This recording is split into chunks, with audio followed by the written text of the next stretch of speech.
अगर आप उनमें से हैं जो राफेल, मिराज या तेजस से बहुत इम्प्रेस्ड हैं, तो आपके लिए है एक बहुत ही अच्छा सरप्राइज, क्योंकि ये सारे जेट हैं 4.5 जनरेशन, लेकिन अब जो जेट भारत बनाने वाला है वो है प्योर 5th जनरेशन फाइटर। जी हाँ, और ये है एमका। एमका मतलब एडवांस्ड मीडियम कॉम्बैट एयरक्राफ्ट, और इसको बना रहा है एचएएल और डीआरडीओ मिलकर।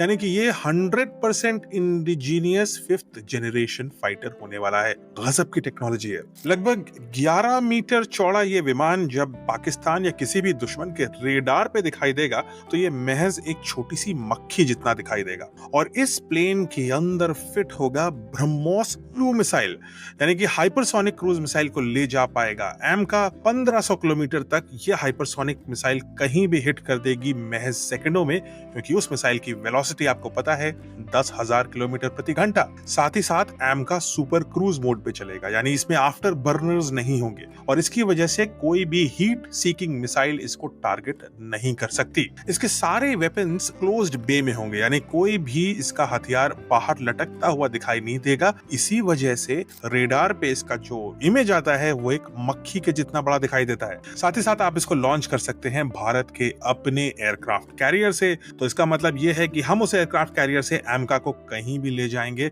और अदृश्य रूप से किसी भी दुश्मन पर हम टारगेट कर सकते हैं। ये एयर टू एयर भी कॉम्बैट कर पाएगा, एयर टू ग्राउंड भी कॉम्बैट कर पाएगा। अब ये बताना जरूरी है कि इस समय पूरी दुनिया में सिर्फ 2 देशों के पास स्टेल्थ फाइटर है, रशिया जिनके पास है सुखोई 57 और ऑफ कोर्स अमेरिका जिनके पास है F-22। साथ ही साथ चीन क्लेम तो कर रहा है, लेकिन उनका J-20 एक्चुअली में स्टेल्थ है या नहीं है ये अभी किसी को पता नहीं है। यानी भारत उस एलीट लीग में अपना इंडिजीनियस फाइटर बनाने वाला है जहां पर दुनिया के सबसे अव्वल दर्जे की मिलिट्रीज हैं। 2030 तक जब तक इसकी डिलीवरी होगी तब तक ये भी संभव है कि एम का अपग्रेड हो जाएगा 5 से 6th जनरेशन में, और 6th जनरेशन की जो एबिलिटीज हैं वो हैं थिंग्स लाइक पायलटलेस फ्लाइट, यानी बिना पायलट के भी चल पाएगा, पायलट के साथ भी चल पाएगा, ड्रोन्स के साथ एक्टिवली कॉम्बैट और कोलैबोरेट करने की क्षमता, और साथ ही साथ वेरी एडवांस्ड एआई के साथ नेटवर्क बना करके, यानी कि बहुत सारे प्लेन्स एक ही एआई के नेटवर्क पे बना करके कॉम्बैट कर पाएंगे। तो ये सारी चीजें भी संभव है, लेकिन 2030 तक एक चीज तो सर्टेन है, और वो ये है कि भारत के दुश्मन तैयार हो जाएं, क्योंकि इंडिया अपना इंडिजीनियस स्टेल्थ फाइटर लाने वाला है जिसका नाम है